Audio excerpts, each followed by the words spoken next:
Alright, here we go. Suck right here. But that's okay. I can put the foot down. Go backwards.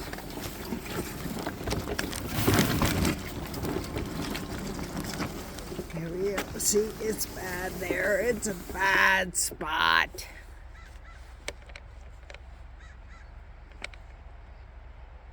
I don't think I'll make it. I don't think I'll make it. It's a bad spot. So we'll go back this way. Go this way. We'll roll around here.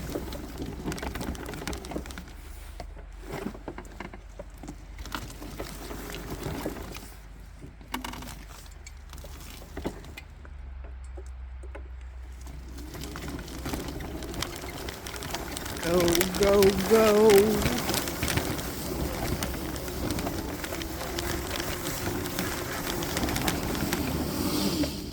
Almost.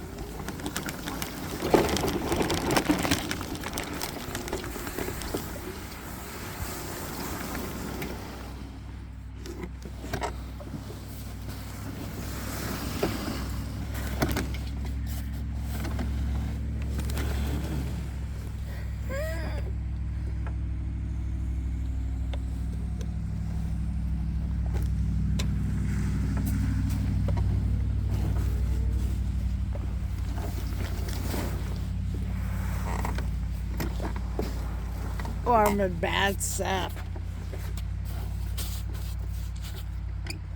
Bad stuff, bad stuff. Oh, I can't move it.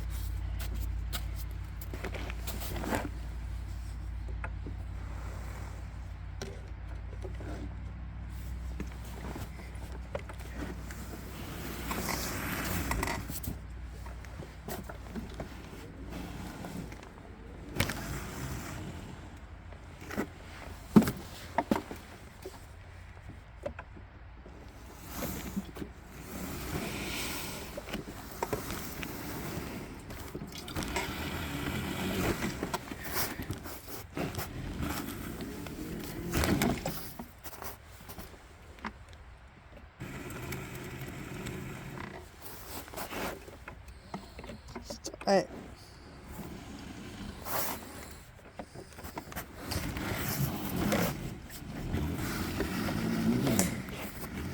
Oh, you suck.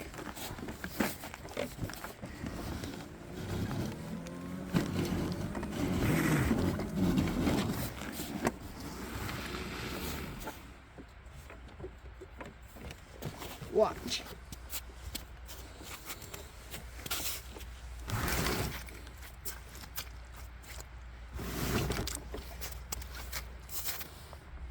Watch.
Ready?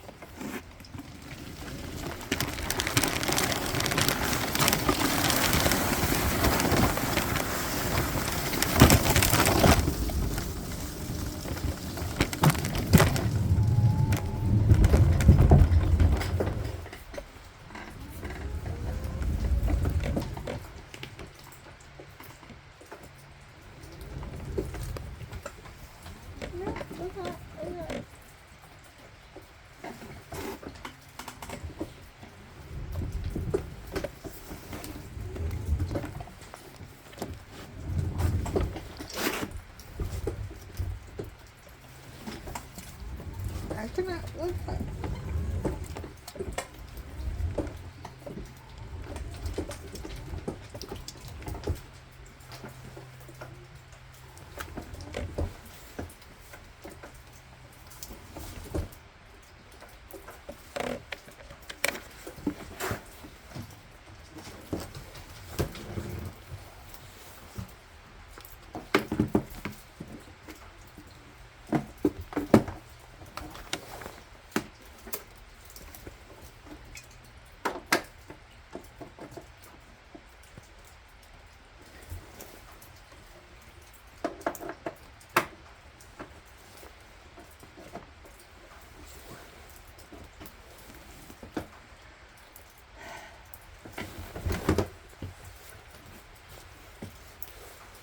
Yeah?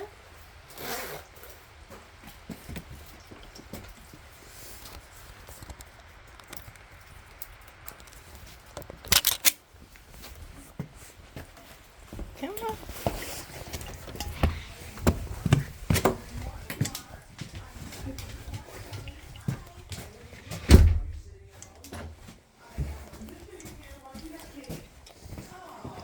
Are you on a boat? Are you on a boat? Yeah, actually I am. Okay. You know how this game works. You're giving us two statements. One is true, one is false. I have 60 seconds to decide which is the truth, and if you stump me, you're gonna win this.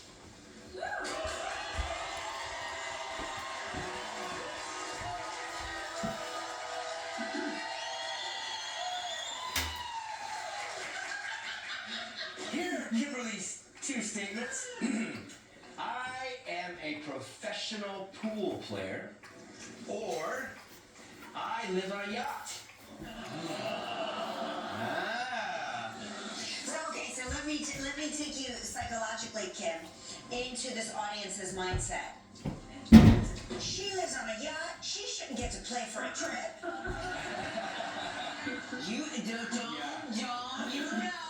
that is your thought process. All right. What kind of pool do you play? What's your favorite game?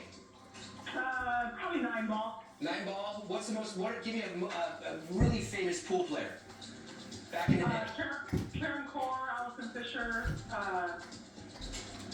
Okay. Yeah, that's for the women. And you do this competitively? You make a living doing this? Oh, no. I'm a full-time DoorDasher.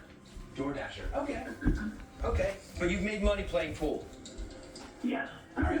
What kind of boat are you on right now? Or do you live on? It's a 1989 Californian. Is that a schooner? Oh, No. what? It's okay. No. I feel like you're just making up words.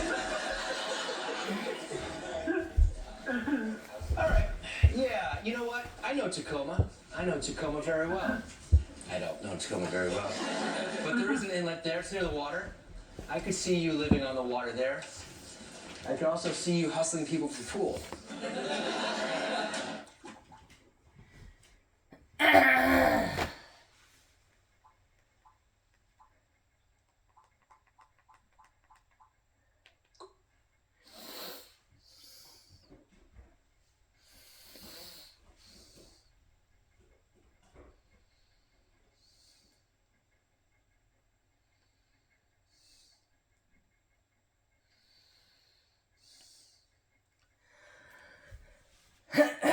Great experience with Empire. We would recommend it to anyone.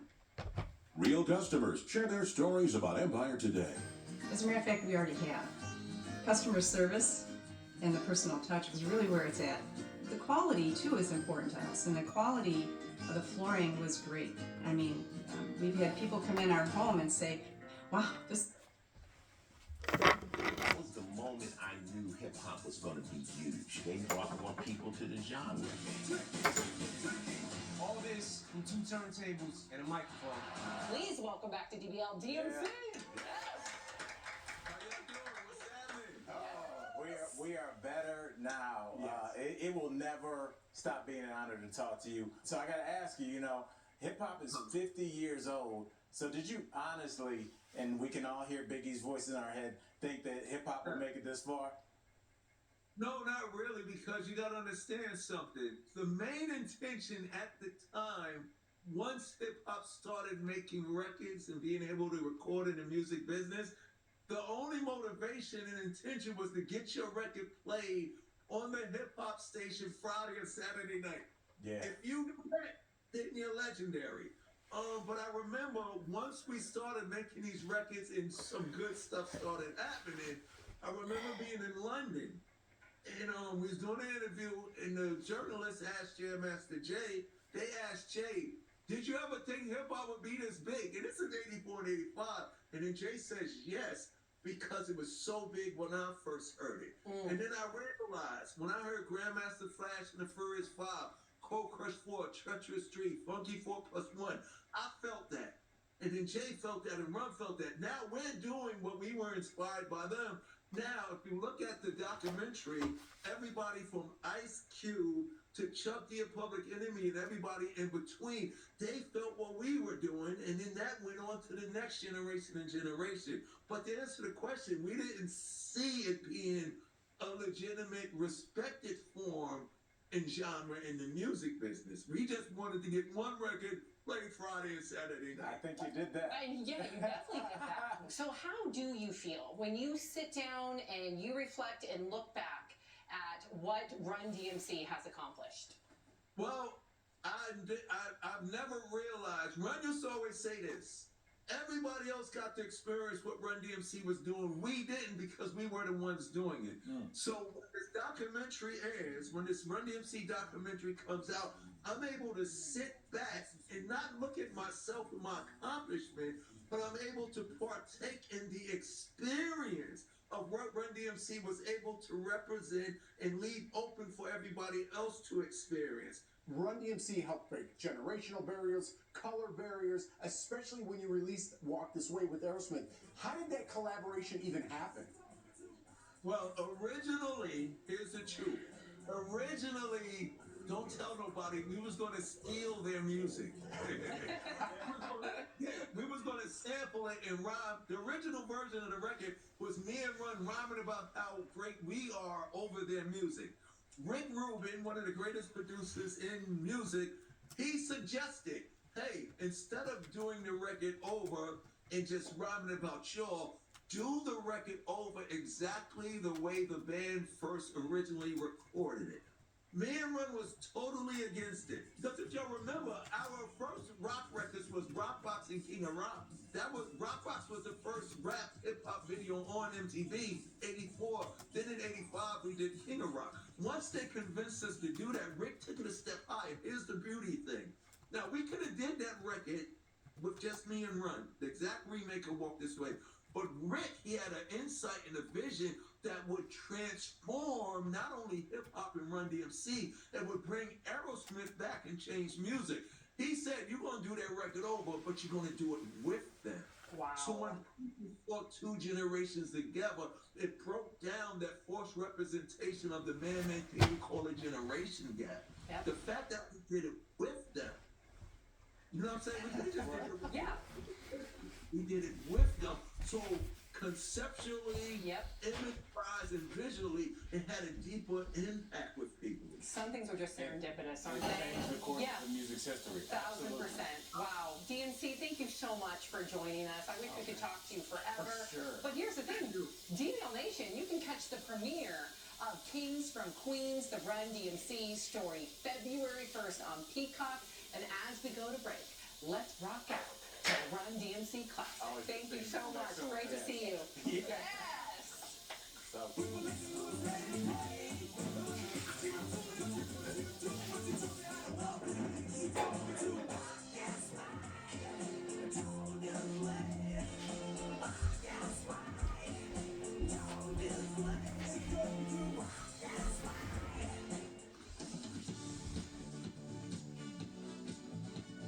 On the campaign trail, former President Donald Trump and others have accused presidential candidate and former UN Ambassador Nikki Haley of wanting to change the retirement age. During a town hall with Fox News on January 10th, Trump claimed Haley wanted to raise the retirement age from 65 to 74 or 75. Verified reader Lori emailed us to ask if that's true. So let's verify. Our sources include multiple statements that Haley has made on the campaign trail. This claim needs context. What is true is that Haley said that the current retirement age is too low. Here's Haley in an August 2023 interview with Bloomberg. 65 is way too low, and we need to increase that. We need to do it according to life expectancy. What's not true is that Haley proposed a new age, as Trump claimed, or that it would apply to everyone. In September, during a speech in New Hampshire, Haley promised to keep Social Security and Medicare the same for anyone who is in their 40s, 50s, 60s, and older, but added that she would raise the retirement age only for younger people who are just entering the system. So Haley has proposed raising the retirement age, but only for younger Americans. With your Verify, I'm Ariande Till.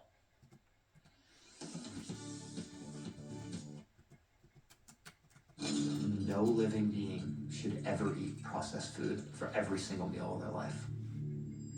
Good, real food is simple. It looks like food. It smells like food. It's what dogs are supposed to be eating.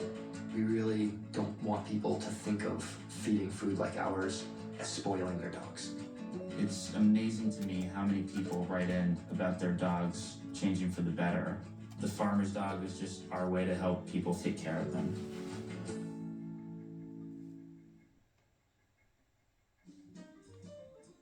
Remote hovers around 1,000 folks, and they all use Notion. We recently switched from Asana to Notion, and that gave us a cost savings of over $485,000 a year, and that's an amazing amount of cost avoidance. It's one thing to have the information, it's another thing to know where that information is, and then to know that information is accurate. With Q&A, you just have to ask for what you want. Anything that improves your ability to find something quickly, depending on where you live. So, let's verify. Our sources are the Girl Scouts of the USA and Girl Scout cookie makers, ABC Bakers and Little Brownie Bakers. It turns out there are 2 bakeries that are licensed to make Girl Scout cookies. They're required to produce a type of chocolate mint cookie, a shortbread cookie, and a peanut butter sandwich cookie. But they use different recipes and sometimes even different names. For example, both bakeries make thin ones but use different ingredients and they look slightly different. Little Brownie calls its peanut butter cookie a do-si-do, but ABC calls it a peanut butter sandwich. The bakers can also create their own unique varieties or play off of their rivals. You might know this cookie as a caramel delight made with milk chocolate, but in some places it's called a Samoa and it's made with dark chocolate. Local Girl Scout councils decide which bakery to partner with and which types of cookies their troops can sell. So, yes, Girl Scout cookies are different based on where you live. With your Verify, I'm Brandon Lewis.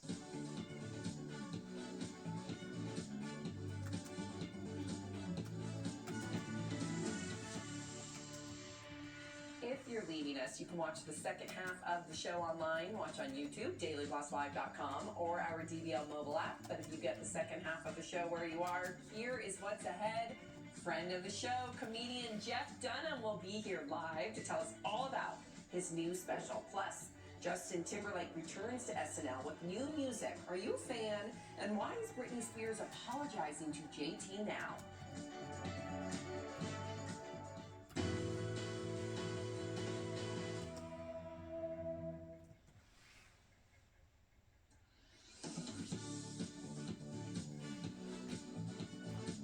You're scrolling through your Facebook feed and see that you or a friend has been tagged in a post about someone's death. The post can say things like, "I can't believe he's gone," or "Look who died," and includes a link to what appears to be another Facebook page. So, let's verify. Are these posts scams? Our sources are cybersecurity company Malwarebytes and cybersecurity review website Dataprop. These posts include several red flags, including that they use vague wording, never mention the name of the person who supposedly died, and send people to different Facebook pages that then redirect to suspicious websites, like this one that uses a .xyz domain. Malwarebytes says the goal of these posts is to try and get you to click on malicious links. The links may download malware onto your device without you knowing it, or prompt you to share personal information and passwords. While you may be seeing a lot of these posts today, this isn't new. Last year, Dataprop posted a warning about similar posts. So, yes, these posts are scams. If you see one, you could report it to Facebook. But if you already clicked the link in the post, Malwarebytes recommends changing your Facebook password and running antivirus software on your computer. With your Verify, I'm Brandon Lewis.